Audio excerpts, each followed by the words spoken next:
Това ти бяха малко 800 снимки, Ники. Тихо. Продължавам.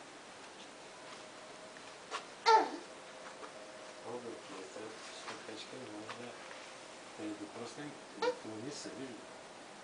Пипни, че пипни, те не е опасно. Ама сега, понеже вниманието е насочено към него и към нея, той затова се притеснява според мен. Да, но има и друго нещо. Това е явно, че е дразнител, обаче не може да преодолее сега да я докосне. Застават сега много близко застават. Преди малко се дърпаш. Какво, мама?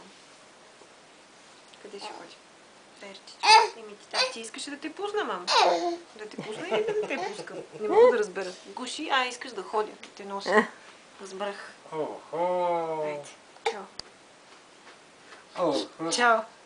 Ай, пиленцето, дядо ме, виж го, чао и почта. Я махни пак с ръчечка. Кажи чао, чао. Кърпичка искаш ли, мамо? Чао, чао. Това е нещо Чао, чао. Ди, коню. Чао, чао. Не искаш кърпичка, добре, ще оставим на дядо. Кърпичката. Той ще си играе с нея.